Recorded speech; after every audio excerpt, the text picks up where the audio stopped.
여기 계시면 아파트 품이 떨어져요. 당장 나가세요. 며느리는 복도에 웅크린 70대 시어머니를 거칠게 밀쳐냈습니다. 혜진아, 제발. 만식이 좀 불러줘. 다시 찾아오면 무단 침입으로 경찰에 신고할 거예요. 쾅! 문이 닫히는 소리와 함께 복례는 차가운 복도에 홀로 남겨졌습니다. 한때 수백억 재산을 가졌던 성공한 사업가가 자신이 키운 자식들에게 버림받아 아파트 복도에서 떨고 있었습니다. 하지만 그녀는 몰랐습니다.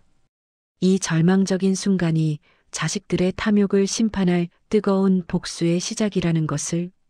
오늘의 사연 시작합니다. 무료 구독 버튼 눌러주세요. 강남의 한복판, 하늘을 찌를 듯 높이 솟은 고급 아파트 20층 복도 구석에서 얇은 담요 한 장에 몸을 웅크린 채 70대 노인이 고통스럽게 밤을 지새우고 있었습니다. 최복래는 딱딱한 바닥에 등을 기댄 채 시장 바구니를 베개 삼아 누워 있었어요. 찬바람이 복도 끝에서 불어와 복래의 얼굴을 스쳤습니다. 복래는 담요를 목까지 끌어올리며 작게 몸을 떨었어요. 추워.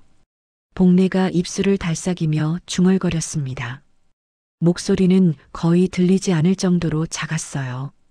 복래의 눈가에는 깊은 주름이 새겨져 있었고 그 주름 사이로 말라붙은 눈물 자국이 선명했습니다. 복래는 천천히 눈을 감고 과거를 떠올렸습니다.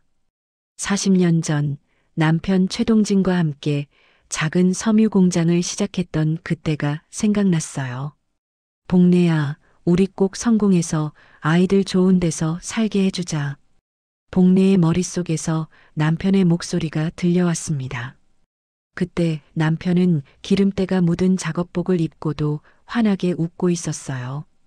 복래도 남편 옆에서 실타래를 정리하며 웃었죠. 그래, 우리 아이들만큼은 고생시키지 말자. 복래가 혼잣말로 중얼거렸습니다. 그때는 정말 행복했어요. 비록 손에 굳은 살이 박이고 새벽부터 밤늦게까지 일했지만 꿈이 있었습니다. 복래는 눈을 뜨고 복도 천장을 바라봤어요. 형광등 하나가 깜빡이며 희미한 빛을 내고 있었습니다. 그 빛을 보니 과거 공장의 불빛이 떠올랐어요. 남편과 함께 밤낮 없이 일한 덕분에 작은 공장은 점점 커졌습니다. 10년이 지나자 직원이 100명이 넘는 회사로 성장했어요. 20년 후에는 국내 유명 의류 브랜드와 계약을 맺었습니다. 30년이 지나니 수백억 원의 자산을 가진 사업가가 되어 있었어요. 복래는 쓴웃음을 지었습니다. 그때는 정말 자신만만했어요. 자식들에게 좋은 교육을 시켜주고 좋은 집에서 살게 해주었습니다. 엄마, 우리 정말 돈이 많은 거예요? 어린 시절 막내딸 유미가 눈을 동그랗게 뜨고 물었던 기억이 났어요.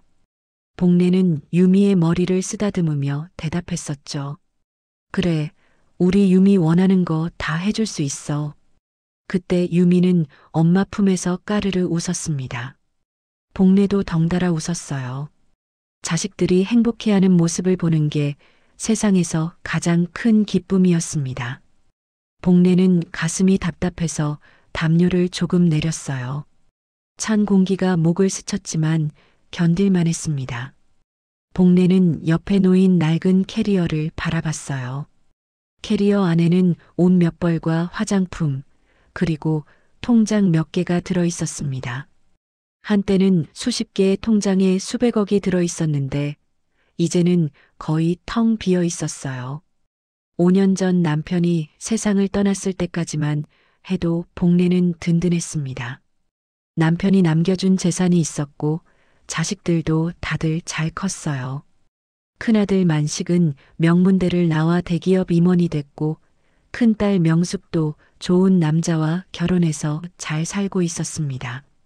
막내딸 유미는 조금 철이 없긴 했지만 그래도 착한 아이였어요. 남편의 장례를 치른 후 복래는 자식들을 불러 모았습니다. 얘들아, 엄마가 너희에게 재산을 나눠주려고 한다. 복례가 거실 소파에 앉은 자식들을 보며 말했어요. 큰아들 만식의 눈이 번뜩였습니다. 엄마, 그런 걸 벌써 생각하세요? 엄마는 아직 건강하신데.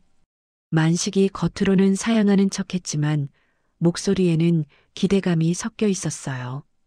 복례는 그걸 눈치채지 못했습니다. 아니야, 미리 정리해두는 게 좋겠어. 만식이는 강남 상가 건물, 명숙이는 서초 상가 건물, 유미는 고시텔 건물을 가져라. 복례가 차분히 말했습니다. 자식들의 눈이 일제히 반짝였어요. 엄마, 정말요? 유미가 놀란 목소리로 물었습니다. 복례는 유미를 보며 웃었어요. 그래, 고시텔은 월세가 1,800만 원씩 들어와. 유미, 너도 이제 든든하게 살 수 있을 거야. 그때 복례는 정말 뿌듯했습니다. 자식들에게 좋은 유산을 남겨주는 어머니가 된 것 같았어요. 하지만 그 기쁨은 오래가지 않았습니다. 재산을 나눠준 지 한 달도 안 돼서 문제가 생겼어요. 오빠가 내 건물도 달라고 해요. 유미가 울먹이며 복례에게 전화를 걸어왔습니다. 복례는 깜짝 놀랐어요. 무슨 소리야? 만식이가 왜? 오빠가 자기 건물은 월세가 1,000만 원밖에 안 나온다고, 내 고시텔은 1,800만 원이나 나온다고 하면서 공평하지 않다고 해요. 유미의 목소리에서 눈물이 섞인 게 느껴졌습니다. 복례의 가슴이 답답해졌어요. 복례는 바로 큰아들 만식에게 전화를 걸었습니다. 만식아, 유미가 뭐라고 하는데? 엄마, 솔직히 말해요. 제가 받은 상가 건물은 월세가 1,000만 원밖에 안 나와요. 유미 고시텔은 1,800만 원이나 나오잖아요. 이게 공평해요? 만식의 목소리는 차갑고 날카로웠어요. 복례는 당황했습니다. 그래도 다 나눠준 건데. 엄마, 공평하게 해주세요. 저도 오빠예요. 동생보다 못한 걸 받을 순 없어요. 만식의 목소리에는 억울함과 분노가 섞여 있었습니다. 복례는 어떻게 해야 할지 몰랐어요. 그 이후로 만식과 유미는 계속 싸웠습니다. 명숙도 중간에서 이쪽 저쪽 편을 들며 갈등을 키웠어요. 복례는 자식들이 싸우는 모습을 보며 가슴이 찢어질 것 같았습니다. 내가 뭘 잘못했을까? 복례가 혼자 중얼거렸어요. 좋은 일을 해준다고 했는데 오히려 자식들 사이를 멀어지게 만들었습니다. 결국 복례는 결정을 내렸어요. 유미의 고시텔을 만식에게 넘겨주는 대신 유미에게는 전세 보증금으로 지원해주기로 했습니다. 유미야, 엄마가 전세금을 대줄 테니까 좋은 집에서 살아라. 복례가 유미에게 말했어요. 하지만 유미는 고개를 흔들었습니다. 엄마, 왜 제가 양보해야 해요? 오빠가 더 받았으면서 또 달라고 하는 게 말이 돼요? 유미야. 싫어요. 저도 억울해요. 오빠는 이미 충분히 받았잖아요. 유미가 울먹이며 소리쳤습니다. 복례는 어쩔 줄 몰랐어요. 그 뒤로 몇 달 동안 자식들 사이의 싸움은 더욱 격해졌습니다. 만식은 유미에게 직접 전화를 걸어 소리를 지르기도 했어요. 복례는 자식들이 싸우는 소리를 들으며 가슴이 미어졌어요. 결국 복례가 직접 나서야 했습니다. 그만해. 다들 그만해. 복례가 목소리를 높여 소리쳤습니다. 자식들이 깜짝 놀라 조용해졌어요. 엄마가 해결할게. 유미야, 미안하지만 오빠한테 양보해라. 엄마, 왜요? 왜 저만 양보해야 해요? 유미가 억울해하며 물었습니다. 엄마가 대신 전세금을 대줄게. 15억 원을 줄 테니까 좋은 집에서 살아라. 복례가 눈물을 글썽이며 말했어요. 유미는 한참 동안 망설였습니다. 정말 전세금 해줄 거예요? 그래, 약속한다. 그제서야 유미가 마지못해 고개를 끄덕였어요. 알겠어요. 하지만 오빠가 또 다른 거 달라고 하면 들어주지 마세요. 그래, 알았어. 복례가 안도의 한숨을 내쉬었습니다. 그렇게 해서 갈등은 일단 정리되는 것 같았어요. 복례는 유미가 구한 전셋집에서 함께 살기 시작했습니다. 2년간은 평화로웠어요. 유미도 엄마를 잘 모셨고 복례도 딸과 함께 지내는 시간이 즐거웠습니다. 하지만 올해 초 전세 계약이 만료되면서 또다시 문제가 생겼어요. 엄마, 이사 가야 해요. 유미가 갑자기 말했습니다. 복례는 고개를 끄덕였어요. 그래, 어디로 가면 좋을까? 제가 알아서 할게요. 유미의 대답이 뭔가 이상했습니다. 평소와 달리 시큰둥했어요.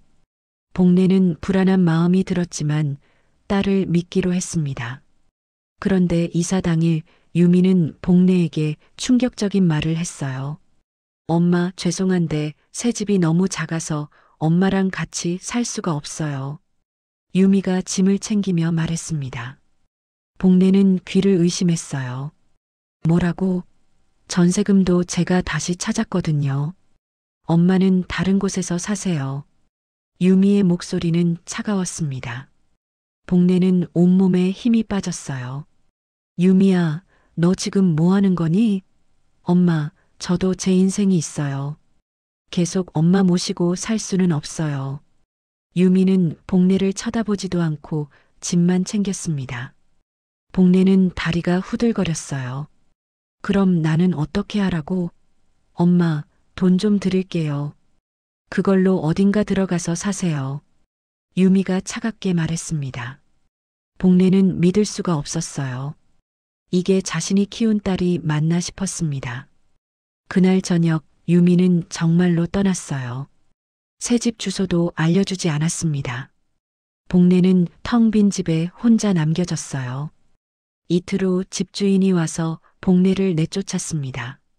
어르신, 전세 계약 끝났는데 아직도 여기 계시면 곤란해요. 복례는 할 말이 없었어요. 짐을 챙겨서 집을 나왔습니다. 그때 복례가 기억해낸 게 큰아들 만식의 아파트였어요. 예전에 한번 가봤을 때 공동현관 비밀번호를 기억하고 있었습니다. 복례는 마지막 희망을 품고 그곳으로 향했어요. 제발 만식이가 도와주겠지. 복례는 간절히 기도하며 아파트에 들어왔습니다. 하지만 만식의 집 문을 두드릴 용기가 나지 않았어요. 일단 복도에서 하룻밤을 보내고 아침에 찾아가기로 했습니다. 복례는 홀로 차가운 복도에서 절망과 싸우며 새로운 하루를 맞이했습니다. 다음 날 아침 8시, 복례는 담요 속에서 떨리는 몸을 일으켰습니다. 딱딱한 복도 바닥에서 보낸 이틀 밤이 온몸을 쑤시게 만들었어요. 복례는 시장 바구니에 든 거울을 꺼내 자신의 얼굴을 들여다봤습니다. 푸석푸석한 머리카락과 핏기 없는 얼굴이 거울에 비쳤어요. 복례는 용기를 내어 큰아들 만식의 집 앞으로 걸어갔습니다. 제발, 만식이가 도와줘야 할 텐데. 복례가 떨리는 손으로 현관벨을 눌렀습니다. 딩동 소리가 조용한 복도에 울렸어요. 잠시 후 문이 열리며 며느리 박혜진이 나타났습니다. 어머니, 여기서 뭐 하세요? 박혜진의 목소리는 싸늘했어요. 혜진아, 만식이 있니? 지금 없어요. 그리고 여기 계시면 곤란해요. 박혜진이 문을 반쯤 닫으며 말했습니다. 복례는 놀라서 문틈으로 손을 내밀었어요. 그때 박혜진이 복례의 어깨를 거칠게 밀쳤습니다. 복례는 균형을 잃고 뒤로 몇 걸음 물러났어요. 어머니, 여기 계시면 아파트 품이 떨어져요. 당장 나가세요. 박혜진이 목소리를 높여 소리쳤습니다. 혜진아, 너 지금 뭐 하는 거니? 당연한 소리 하는 거죠. 여기서 노숙하시면 우리가 어떻게 살아요? 복례는 가슴이 무너지는 것 같았습니다. 나는 만식이 엄마야. 엄마든 뭐든 상관없어요. 여기는 고급 아파트라고요. 박혜진이 복례를 훑어보며 고개를 흔들었습니다. 이때 엘리베이터에서 내린 이웃 주민이 이쪽을 힐끗거리며 지나갔어요. 혜진아, 제발 만식이 좀 불러줘. 지금 출장 중이에요. 해외 나갔어요. 박혜진이 거짓말을 했습니다. 사실 만식은 집안에서 이 상황을 다 보고 있었어요. 언제 돌아와? 한 달은 있을 거예요. 그럼 나는 어떻게 하라고? 저희가 상관할 일이 아니에요. 다른 데 가세요. 다시는 여기 찾아오지 마세요. 경찰에 신고할 거예요. 박혜진이 협박하듯 말했습니다. 안 돼요. 쾅. 박혜진이 문을 세게 닫았습니다. 복례는 온몸에서 힘이 쭉 빠져나갔어요. 복례는 아파트 밖으로 나와 휴대폰을 꺼냈습니다. 큰딸 명숙에게 전화를 걸었어요. 왜요, 엄마? 명숙의 목소리도 차가웠어요. 명숙아, 엄마가 지금. 엄마, 지금 나한테 올 때가 아니에요. 무슨 소리야? 유미가 다 말했어요. 엄마가 집에서 쫓겨났다고. 명숙의 말에 복례는 충격을 받았어요. 명숙아, 엄마가 갈 곳이 없어. 저희 집도 좁고 애들도 있어서 곤란해요. 다른 방법이 뭐가 있겠어? 엄마가 알아서 하세요. 뚜뚜뚜. 명숙이 전화를 끊어버렸습니다. 복례는 거리를 떠돌기 시작했습니다. 하루 종일 걸었지만 갈 곳이 없었어요. 해가 지자 작은 공원 벤치에 앉았습니다. 이틀 후 복례의 휴대폰에 문자가 왔어요. 엄마, 짐 정리했으니 알아서 빼가고 생활비로 2천만 원 송금했어. 유미에게서 온 문자였어요. 복례는 눈물을 흘렸습니다. 복례는 은행에 가서 돈을 찾으려 했어요.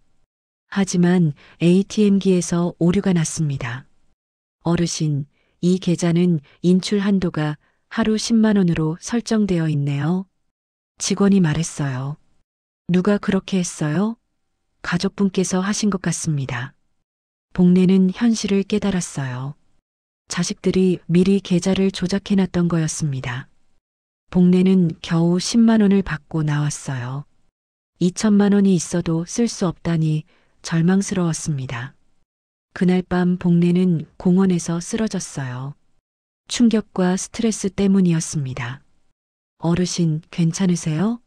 순찰 중이던 경찰이 복례를 발견했습니다. 경찰은 복례를 긴급 구호소로 데려갔어요. 구호소 침대에 누운 복례는 천장을 바라봤습니다. 다음 날 아침 복례는 캐리어를 뒤졌습니다. 그때 오래된 서류가 나왔어요. 행복 고시텔 사업자 등록증 사본이었습니다. 남편과 함께 고생해서 만든 고시텔인데 지금은 큰아들 만식의 것이 되어 있었어요. 내가 뭘 잘못했을까? 복례의 눈에서 눈물이 흘렸습니다. 하지만 이번에는 슬픔만이 아니었어요. 가슴 깊은 곳에서 분노가 끓어오르고 있었습니다. 이대로 끝낼 수는 없어. 복례가 작게 중얼거렸습니다. 가슴 속에서 희미한 분노가 자라나기 시작했어요. 아직 포기하기에는 이른 것 같았습니다. 구호소에서 사흘째 되는 오후, 복례는 밖으로 나와 인근 작은 카페에 앉아 있었습니다. 복례는 멍하니 창밖을 바라보며 앞으로 어떻게 살아야 할지 고민했습니다.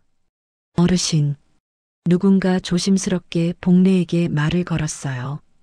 복례가 고개를 돌리자 20대 후반쯤 되어 보이는 젊은 여성이 서 있었습니다. 혹시 최복례 어르신 맞으세요? 여성이 조심스럽게 물었습니다. 복례는 깜짝 놀랐어요. 네, 맞는데 당신은 누구시죠? 저는 김지수라고 해요. 여기 앉아도 될까요? 지수가 복례 맞은편에 앉으며 보온병을 테이블에 놓았습니다. 당신이 어떻게 나를 알죠? 복례가 의심스러운 눈빛으로 지수를 바라봤습니다. 지수는 가방에서 낡은 명함을 꺼냈어요. 이걸 어르신이 떨어뜨리신 걸 봤거든요. 명함에는 행복고시텔 대표 최복래라고 적혀 있었습니다. 구호소 앞에서요. 어르신 짐에서 흘렸더라고요. 저는 지금 사회복지사 자격증을 준비하고 있어요. 지수가 자신을 소개했습니다. 그럼 봉사활동하는 학생이구나. 사실 저는 어르신을 우연히 만난 게 아니에요. 지수의 말에 복래는 긴장했습니다. 무슨 뜻이야? 저희 어머니가 행복고시텔에서 살았거든요. 그래. 어머니 성함이 뭐니? 오경숙이요. 복래는 그 이름을 기억했습니다. 고시텔에서 5년 정도 살았던 조용한 분이었어요. 아, 경숙 씨. 기억나네. 그런데 어머니는 어디 계시니? 작년에 돌아가셨어요. 지수의 목소리가 슬펐습니다. 그래. 미안하다. 몰랐네. 어르신 큰아들분이 고시텔을 넘겨받은 후에 세입자들을 내쫓으려고 했다는 얘기요. 복래의 얼굴이 굳어졌어요. 어머니가 그러시더라고요. 최만식 씨가 갑자기 와서 월세를 2배로 올린다고 하고 못 내면 나가라고 했다고요. 지수의 말에 복래는 충격을 받았습니다. 정말? 네. 어머니는 결국 못 버티고 나오셨거든요. 복래는 가슴이 답답했습니다. 내가 몰랐어. 미안해. 어르신, 혹시 고시텔 소유권을 넘길 때 서류를 제대로 확인하셨나요? 무슨 뜻이야? 최만식 씨가 어르신께 불리한 조건으로 계약을 했을 가능성이 있어요. 지수의 말에 복래는 놀랐습니다. 어머니가 말씀하시길 최만식 씨가 어르신 서명을 위조했을지도 모른다고 하시더라고요. 서명을 위조? 복래의 목소리가 떨렸어요. 어머니가 그때 봤다고 하셨거든요. 최만식 씨가 어르신 없을 때 혼자 서류 작업을 하는 거리요. 복래는 온몸에 소름이 돋았습니다. 그럴 리가. 내 아들이 설마. 어르신, 저는 어머니의 원한을 풀어드리고 싶어요. 그리고 어르신의 권리도 되찾아드리고 싶고요. 지수가 진지하게 말했습니다. 너는 왜 그렇게까지 해주려는 거니? 어머니가 돌아가시기 전에 하신 말씀이 있어요. 최복래 어르신은 좋은 분인데 아들 때문에 고생하실 거라고요. 복래는 눈물이 났습니다. 지수야, 고마워. 정말 고마워. 지수가 가방에서 서류를 꺼냈습니다. 고시텔 소유권 이전 서류 사본이에요.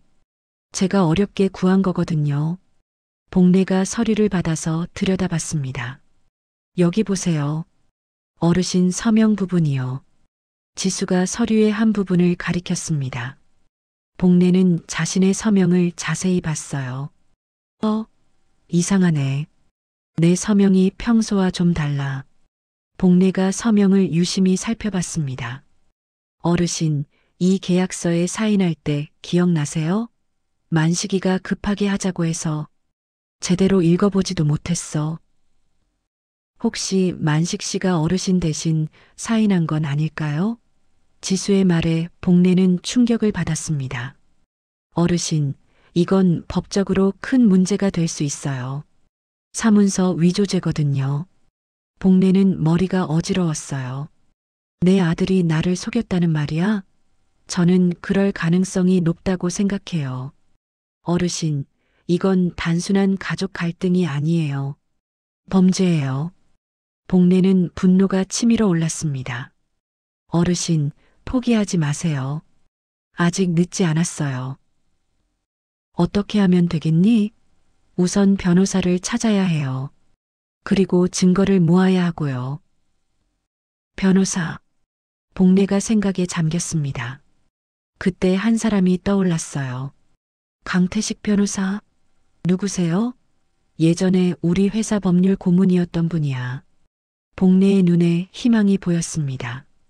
제가 찾아볼게요. 그분 연락처를 알아낼 수 있을 거예요. 지수가 자신 있게 말했습니다. 그리고 고시텔 세입자들 연락처도 찾아볼게요. 증언을 받아야 하니까요. 복래는 지수를 보며 고마웠습니다. 어르신이 제 어머니 같은 분이세요. 제가 꼭 도와드릴게요. 복례는 며칠 만에 처음으로 희망을 느꼈어요. 그런데 지수야, 이런 일이 정말 가능할까? 물론이에요. 진실은 반드시 밝혀져야 해요. 지수의 확신에 찬 목소리를 듣고 복례는 용기가 났습니다. 그래, 이대로 당할 수는 없지. 복례가 주먹을 꽉 쥐었습니다. 가슴속에서 분노와 의지가 타오르고 있었어요. 만식이가 정말 나를 속였구나. 복례가 중얼거렸습니다. 어르신 아프시겠지만 이제부터 시작이에요. 잃어버린 걸 되찾을 시간이거든요. 복례는 고개를 끄덕였어요. 이제 더 이상 당하고만 있을 수 없었습니다. 좋아, 해보자. 내가 이렇게 무너질 복례가 아니야. 복례의 눈에 결의가 서렸습니다. 오랜만에 사업가였던 자신의 모습이 되살아나는 것 같았어요. 지수와의 만남 일주일 후 복례는 구호소 휴게실에서 지수를 기다리고 있었습니다. 지수는 며칠째 강태식 변호사를 찾아 헤매고 있었어요. 복례는 불안한 마음으로 시계를 들여다봤습니다. 지수가 숨을 헐떡이며 들어왔어요. 지수의 얼굴에는 환한 미소가 떠 있었습니다. 어르신 찾았어요. 지수가 흥분된 목소리로 말했습니다. 정말? 네, 강태식 변호사님 찾았어요. 지금은 은퇴를 앞두고 작은 개인 사무실을 운영하고 계시더라고요. 지수가 복례의 손을 잡으며 말했습니다. 복례의 눈에 눈물이 맺혔어요. 홍대 근처예요. 내일 오후에 시간을 내주신다고 하셨어요.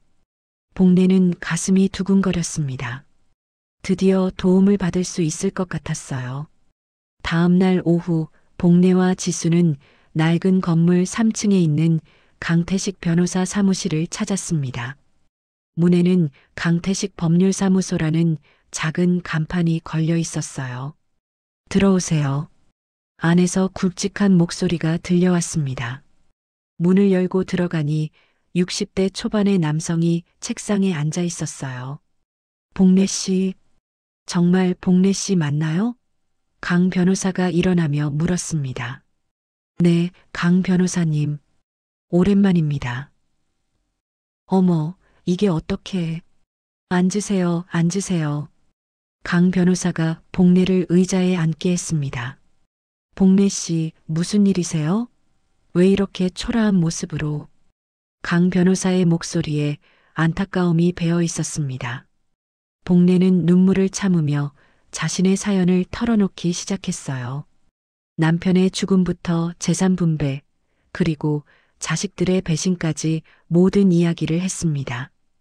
강 변호사는 복례의 말을 들으며 점점 굳은 표정을 지었어요. 그래서 지금 구호소에서 지내고 계신다고요? 네. 갈 곳이 없어서요. 이럴 수가. 복례 씨, 정말 힘드셨겠어요. 강 변호사님, 도와주세요. 제가 뭘 해야 할지 모르겠어요. 복례가 간절히 부탁했습니다. 복례 씨, 과거에 저를 많이 도와주셨는데 제가 이런 모습의 복례 씨를 보게 될 줄 몰랐어요. 이때 지수가 가방에서 서류를 꺼냈어요. 변호사님, 이것 좀 봐주세요.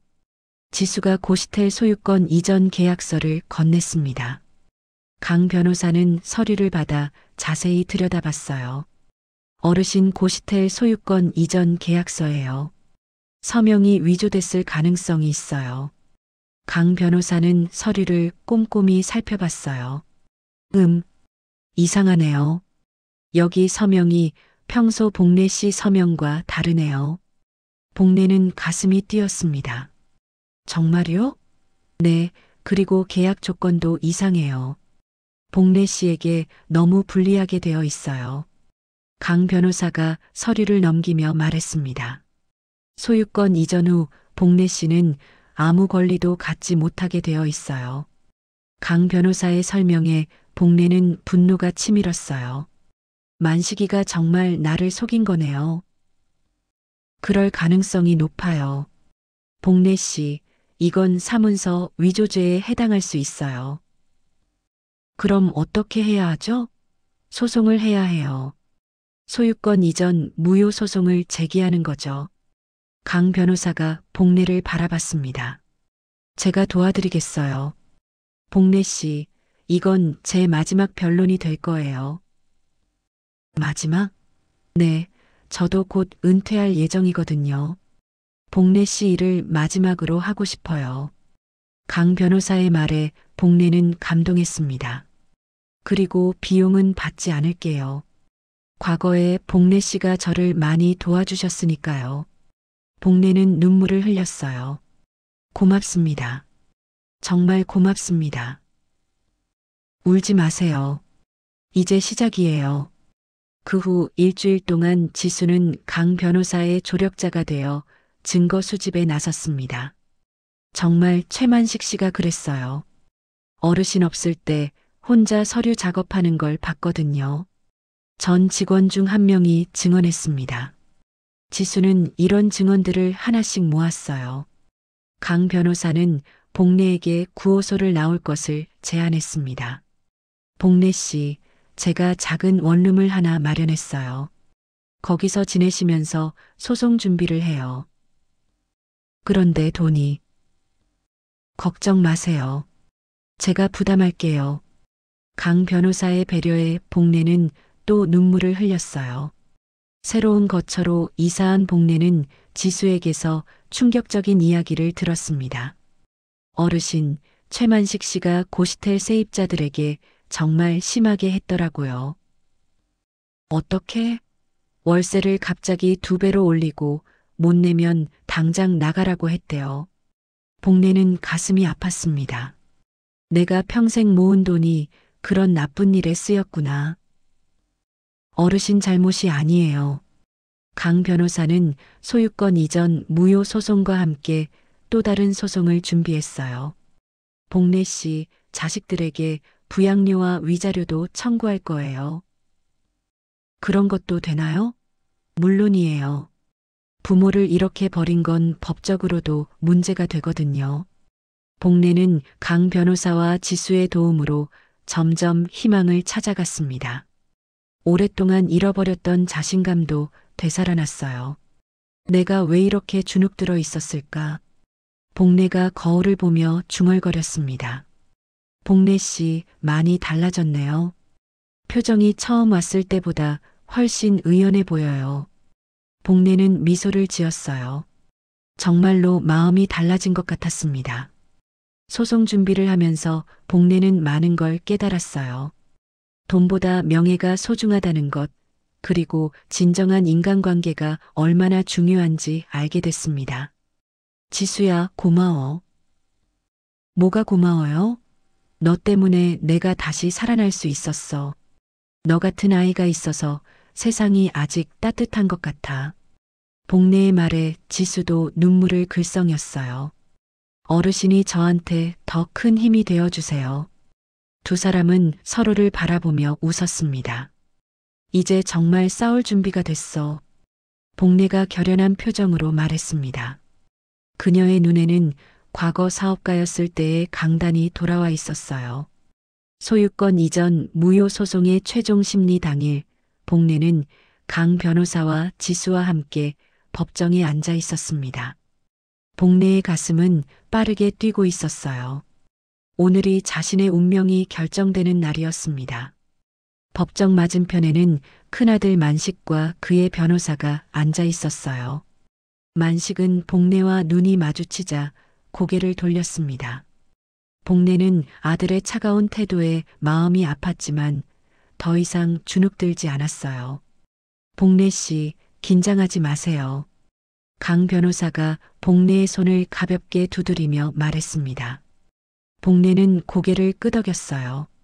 재판이 시작되자 만식 측 변호사가 먼저 입장을 밝혔습니다. 그들은 복례가 자발적으로 소유권을 이전했다고 주장했어요. 이어 강 변호사가 일어났습니다.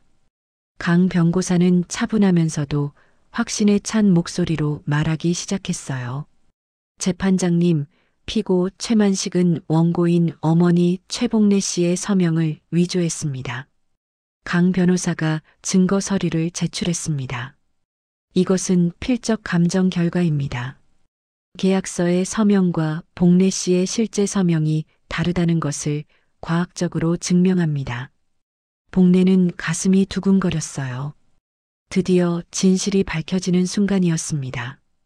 강 변호사는 계속해서 증거를 제시했어요. 고시텔 직원들의 증언, CCTV 영상, 그리고 만식이 혼자 계약 업무를 처리했다는 증거들이었습니다. 또한 피고는 계약 조건을 원고에게 불리하게 조작했습니다. 이는 명백한 사기 행위입니다.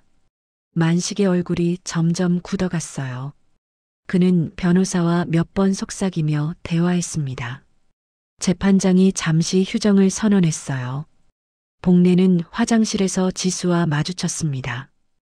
어르신, 잘 되고 있는 것 같아요. 지수가 복래를 격려했습니다. 그럴까? 너무 떨려서 뭐가 뭔지 모르겠어. 복래가 떨리는 목소리로 말했어요. 괜찮아요. 강 변호사님이 정말 잘하고 계세요. 지수의 말에 복래는 조금 안심했습니다. 재판이 재개되자 재판장이 최종 판결을 내렸어요. 본 법원은 원고 최복래의 청구를 인용합니다. 복래는 귀를 의심했어요.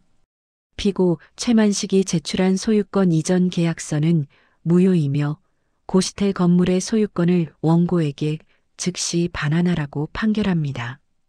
복래의 눈에서 눈물이 쏟아졌습니다. 지수가 복래의 어깨를 감싸 안았어요. 이겼어요, 어르신. 이기셨어요. 지수가 흥분해서 외쳤습니다. 복래는 믿을 수 없다는 표정으로 재판장을 바라봤어요. 법정을 나오면서 복래는 강 변호사에게 깊이 고개를 숙였습니다. 변호사님, 정말 고맙습니다. 어떻게 감사 인사를 드려야 할지. 복래가 눈물을 흘리며 말했어요. 복래 씨가 다시 웃는 모습을 보니 저도 기뻐요. 정의가 승리한 거예요. 강 변호사도 환하게 웃었습니다. 복래는 지수에게도 고마움을 표했어요. 지수야, 너 없었으면 나는 정말 끝이었을 거야. 어르신이 포기하지 않으셨으니까 가능했던 거예요. 지수가 복래의 손을 잡으며 말했습니다. 승소 후 복래는 바로 고시텔 매각 절차에 들어갔어요. 다행히 좋은 가격에 매각이 성사됐습니다. 복래는 상당한 현금을 확보할 수 있었어요. 복래는 지수를 불러 사례금을 건넸습니다. 지수야, 이거 받아라. 어르신, 이건 너무 많아요. 지수가 놀라며 사양했어요. 아니야, 이것도 부족해. 네가 없었으면 내가 어떻게 됐을까? 복래가 따뜻하게 말했습니다. 지수는 결국 복래의 마음을 받아들였어요. 복래는 매각 대금으로 도시 외곽에 작은 오피스텔을 샀습니다. 크지는 않지만 깔끔하고 햇빛이 잘 드는 곳이었어요. 이사를 마친 복래는 강 변호사와 지수를 집들이에 초대했습니다. 소박하지만 제 집에 와주셔서 고마워요. 복래가 두 사람을 맞이하며 말했어요. 복래 씨 집이라니 정말 기뻐요. 강 변호사가 기뻐하며 말했습니다. 집들이 자리에서 복래는 평온함을 느꼈어요. 작지만 따뜻한 공간에서 고마운 사람들과 함께하는 시간이었습니다. 며칠 후 복래는 지수와 함께 과거 자신이 사업했던 동대문 일대를 걸었어요. 예전에 남편과 함께 다니던 길이었습니다. 여기서 남편과 처음 만났어. 복래가 옛 추억을 떠올리며 말했습니다. 어떤 분이셨어요? 지수가 궁금해서 물었어요. 참 따뜻한 사람이었어. 돈보다 사람이 먼저라고 늘 말씀하셨지. 복래의 얼굴에 그리움이 스쳤습니다. 지금 어르신도 그런 분 같아요. 지수의 말에 복래는 미소를 지었어요. 한편 소송에서 패소한 만식은 큰 충격을 받고 있었습니다.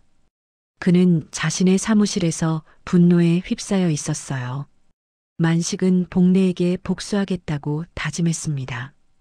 어머니라는 존재가 이제는 적으로만 느껴졌어요.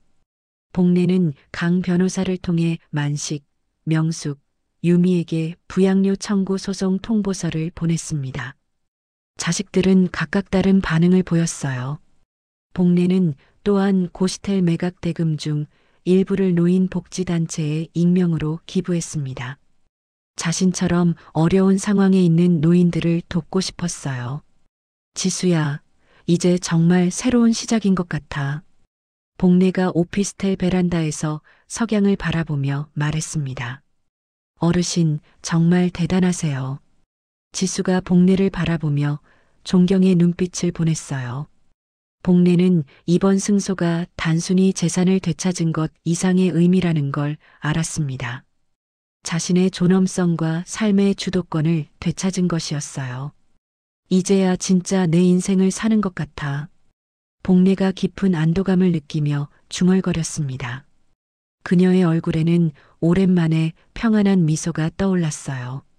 소송 승소 후 한 달이 지난 어느 날, 복례는 오피스텔에서 평온한 오후를 보내고 있었습니다. 창가에 앉아 따뜻한 차를 마시며 책을 읽고 있었어요. 오랜만에 찾은 일상의 평화였습니다. 그때 현관문에서 벨소리가 울렸어요.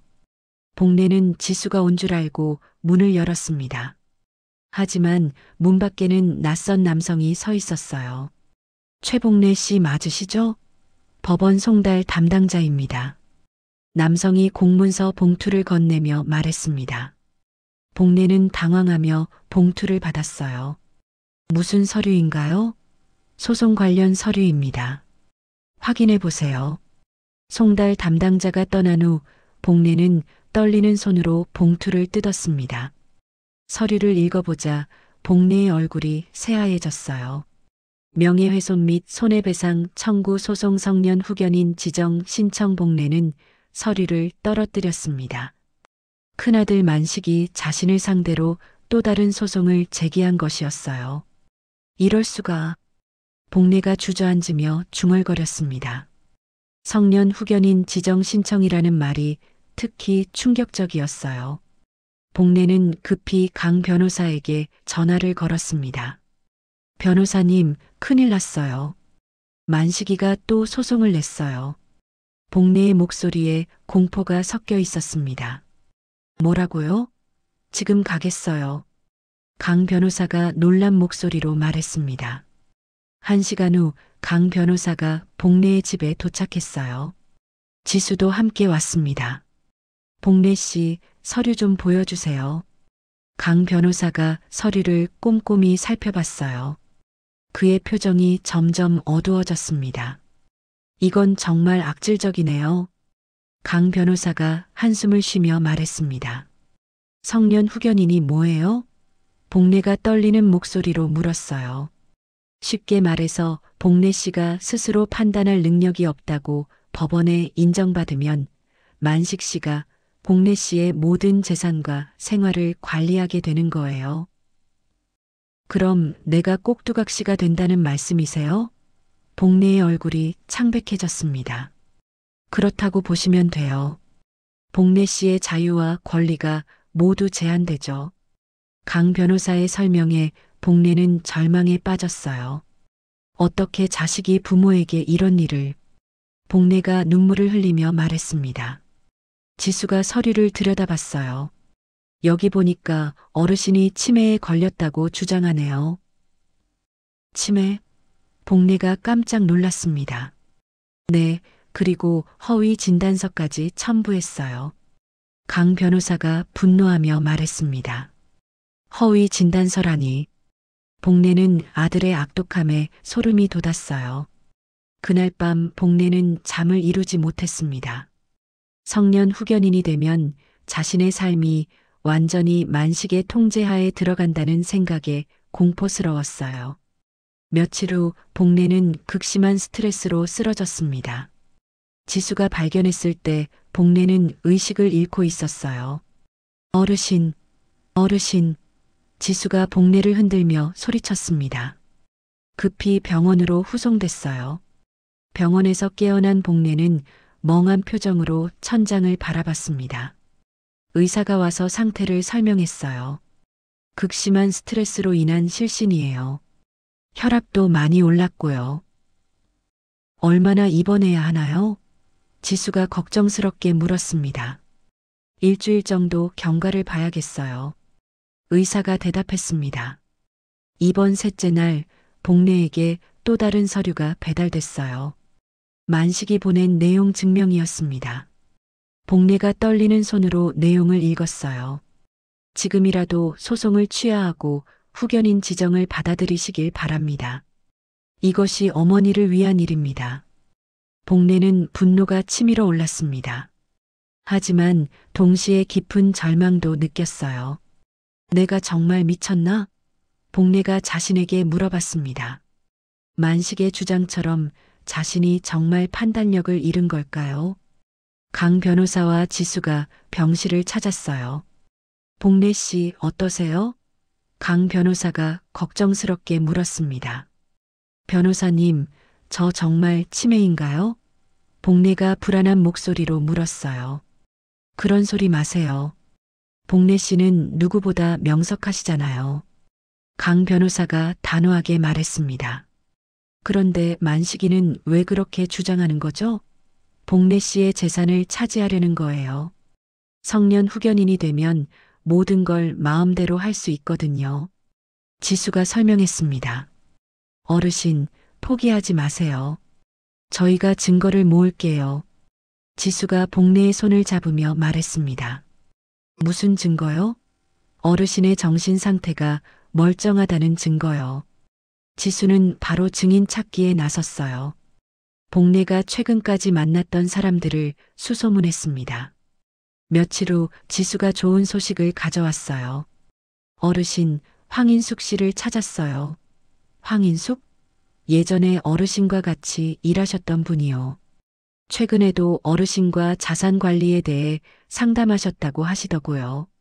복례는 기억이 났습니다. 일주일 전에 만나서 투자 계획을 상의했던 분이었어요. 인숙이가 증언해준다고 해요? 네, 어르신이 아주 명석하게 복잡한 계산도 하고 판단도 내리셨다고 증언하겠대요. 지수의 말에 복례는 희망을 찾았습니다. 강 변호사도 복례의 주치의를 만나 진단서를 받아왔어요. 복례 씨, 좋은 소식이에요. 강 변호사가 환하게 웃으며 말했습니다. 뭐가요? 주치의가 복례 씨는 치매가 아니라 우울증이라고 명확하게 진단해줬어요. 정말요? 복례의 얼굴에 안도감이 스쳤습니다. 네, 이 진단서만으로도 만식의 주장을 뒤집을 수 있어요. 강 변호사가 자신 있게 말했습니다. 그날 밤 복례는 만식의 내용 증명을 다시 읽었어요. 이번에는 분노보다 냉정함이 앞섰습니다. 너는 내 아들이지만 나는 너의 꼭두각시가 아니야. 복례가 조용히 중얼거렸습니다. 복례는 다음날 강 변호사에게 말했어요. 변호사님, 끝까지 싸울게요. 내 마지막 자존심을 지키고 싶어요. 그렇게 나오셔야죠. 복례 씨는 충분히 강하세요. 강 변호사가 격려했습니다. 복례는 병상에서도 소송 준비를 했어요. 자신의 정신 상태가 멀쩡하다는 것을 증명하기 위해 꼼꼼히 메모도 작성했습니다. 이번에는 절대 지지 않을 거야. 복례가 결연한 표정으로 말했습니다. 그녀의 눈에는 포기하지 않겠다는 강한 의지가 타오르고 있었어요. 만식은 어머니의 병문안도 오지 않았습니다. 오히려 변호사를 통해 압박만 계속했어요. 하지만 복례는 더 이상 흔들리지 않았습니다. 자신의 삶의 주권을 지키기 위한 마지막 전투를 준비하고 있었어요.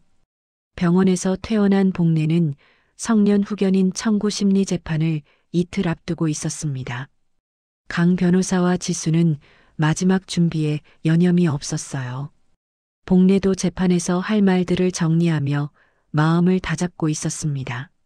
재판 당일 오후 복례는 단정한 옷차림으로 법정에 들어섰어요.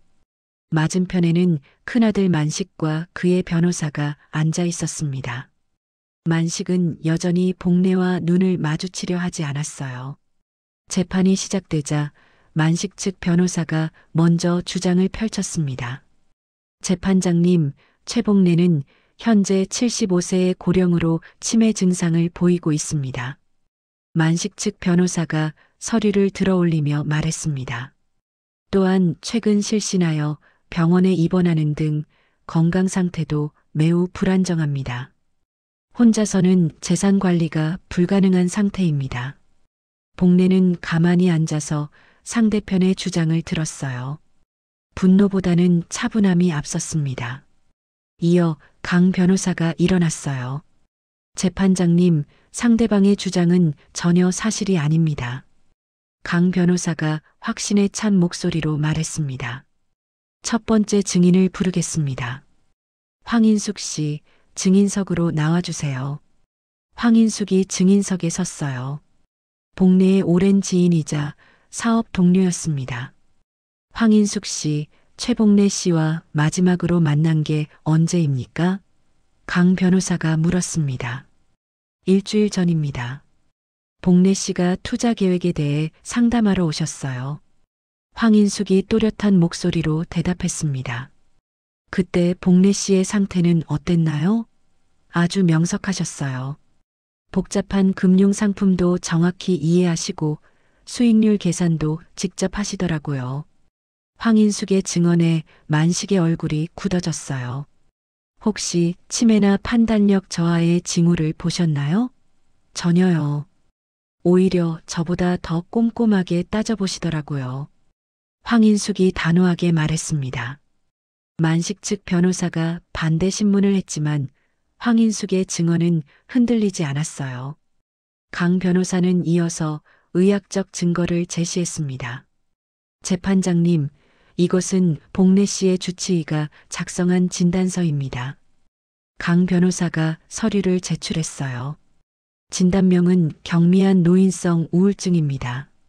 치매와는 전혀 관계가 없습니다. 복례는 안도의 한숨을 내쉬었어요. 또한 복례 씨가 직접 작성한 메모들도 제출합니다. 강 변호사가 복례의 수첩을 보여줬어요. 가계부부터 투자 계획까지 세세하게 기록되어 있었습니다. 이 메모들을 보시면 복례 씨의 사고력이 얼마나 명료한지 알 수 있습니다. 재판장이 메모들을 자세히 살펴봤어요. 복례의 글씨는 정갈했고 내용도 체계적이었습니다. 마지막으로 복례 씨께서 직접 말씀하시겠습니다. 강 변호사가 복례를 바라봤어요. 복례는 천천히 일어나 재판장 앞으로 걸어갔습니다. 재판장님, 저는 최복례입니다. 복례가 당당한 목소리로 말하기 시작했어요. 저는 75세이지만 아직 제 삶을 스스로 결정할 수 있는 능력이 있습니다. 복례의 목소리에는 떨림이 없었어요. 평생 사업을 하며 살아온 저에게 돈 관리는 숨 쉬는 것만큼 자연스러운 일입니다. 제 아들이 저를 통제하려고 하지만 저는 아직 누구의 보호를 받을 만큼 약하지 않습니다. 복례가 만식을 똑바로 바라보며 말했습니다. 자식들의 탐욕에 굴복하지 않겠습니다. 제 인생의 마지막까지 저 스스로 결정하겠습니다. 복례의 말에 법정이 조용해졌어요. 재판장도 진지한 표정으로 복례를 바라봤습니다. 1시간의 휴정 후 재판장이 최종 판결을 내렸어요. 본 법원은 피신청인 최복례의 판단 능력이 건재하다고 인정합니다. 복례는 가슴이 뛰었어요.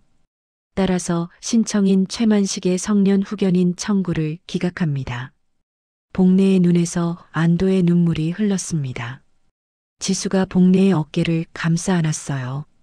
법정을 나서면서 만식이 복례에게 다가왔어요.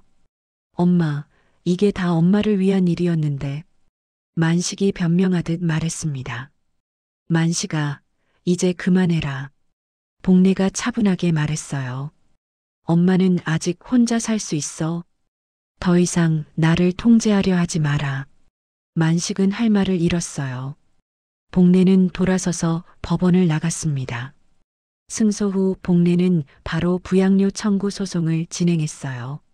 만식, 명숙, 유미 모두에게 법적 의무를 이행하라고 요구했습니다. 며칠 후 복례에게 익명의 전화가 걸려왔어요. 엄마, 정말 이럴 거야? 왜 이렇게 나와? 만식의 목소리였습니다.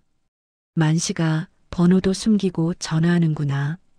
복례가 냉정하게 말했어요. 엄마가 우리를 법적으로 괴롭히고 있잖아. 만식이 화를 내며 소리쳤습니다. 너희가 먼저 나를 괴롭혔어. 이제는 내가 나를 지킬 차례야. 복례가 단호하게 말하고 전화를 끊었어요. 복례는 강 변호사에게 만식의 협박 전화 내용을 알렸습니다. 강 변호사는 즉시 경고장을 보냈어요. 복례 씨, 이제 정말 자유로워지셨네요. 강 변호사가 복례를 축하하며 말했습니다. 네, 정말 오랜만에 제 인생을 사는 기분이에요. 복례가 환하게 웃으며 대답했어요. 복례는 이제 자식들의 간섭 없이 자신만의 새로운 삶을 설계할 수 있었습니다. 진정한 평온과 함께 새로운 시작을 준비하고 있었어요. 모든 소송에서 승리한 복례는 자식들과의 관계를 완전히 정리하기로 결심했습니다. 위자료와 되찾은 자산을 정리하며 새로운 인생 계획을 세웠어요. 복례는 더 이상 자식들에게 기대하지 않기로 했습니다. 지수야, 나는 이제 정말 혼자서 살아갈 거야. 복례가 지수에게 말했습니다. 지수는 복례의 결연한 표정을 보며 고개를 끄덕였어요. 복례는 오피스텔을 정리하고 도시 외곽의 실버타운으로 이주했습니다. 공기 좋고 조용한 곳이었어요. 작지만 깔끔한 원룸에서 복례는 평온한 일상을 시작했습니다. 강 변호사와 지수는 일주일에 한 번씩 복례를 찾아왔어요. 복례에게는 이들이 진정한 가족 같았습니다. 어르신, 요즘 뭐하고 지내세요? 지수가 물었습니다. 글을 쓰고 있어. 내 인생 이야기를 책으로 만들려고 해. 복례가 원고지를 보여주며 말했어요. 복례는 매일 자신의 삶을 돌아보며 자서전을 썼습니다. 파란만장했던 인생이 한 장씩 채워져 갔어요. 글을 쓰면서 복례는 많은 것을 깨달았습니다. 돈보다 사람이 소중하다는 걸 너무 늦게 알았네. 복례가 혼자 중얼거렸습니다. 자서전이 절반쯤 완성됐을 때 복례는 큰 결정을 내렸어요. 남은 재산으로 재단을 만들기로 한 것입니다. 지수야, 내가 재단을 만들려고 해. 복례가 지수에게 말했습니다. 재단이요? 나 같은 처지에 있는 노인들을 도와주는 재단 말이야. 복례의 제안에 지수는 감동했어요. 어르신, 정말 좋은 생각이에요. 몇 달 후 최복례 행복나눔재단이 설립됐습니다. 복례는 지수를 운영이사로 임명했어요. 지수야, 네가 이 재단을 이끌어줘. 어르신, 제가 할 수 있을까요? 너라면 할 수 있어. 너는 진짜 따뜻한 마음을 가졌거든. 복례가 지수의 손을 잡으며 말했습니다. 재단은 빠르게 성장했어요. 어려운 처지에 있는 노인들에게 실질적인 도움을 주었습니다. 한편 큰아들 만식은 거듭된 소송 패배로 큰 타격을 입었어요. 사업은 어려워졌고 사회적 평판도 나빠졌습니다. 동생들과의 관계도 완전히 틀어졌어요. 복례는 실버타운에서 새로운 친구들을 사귀었습니다. 비슷한 나이의 할머니들과 함께 산책하고 대화를 나누었어요. 복례 씨는 정말 대단해요. 한 할머니가 말했습니다. 뭐가 대단해요? 혼자서도 이렇게 당당하게 사시잖아요. 복례는 미소를 지었어요. 정말로 혼자서도 행복할 수 있다는 걸 증명하고 있었습니다. 재단 설립 1주년 기념일에 복례는 강 변고사와 지수를 초대했어요. 소박한 파티를 열었습니다. 변호사님, 지수야, 정말 고마워. 복례가 진심으로 말했습니다. 복례 씨가 우리에게 더 큰 가르침을 주셨어요. 강 변호사가 대답했어요. 지수야, 너는 내 진짜 딸 같아. 복례가 지수를 바라보며 말했습니다. 진정한 가족은 피로 맺는 게 아니라 마음으로 맺는 거구나. 복례의 말에 모두가 고개를 끄덕였어요. 3년 후 최복례 행복나눔재단은 전국적으로 유명한 노인 복지단체가 되었습니다. 지수는 뛰어난 운영 능력으로 재단을 성공적으로 이끌었어요. 복례는 78세가 되었지만 여전히 건강했습니다. 매일 산책을 하고 봉사활동에도 참여했어요.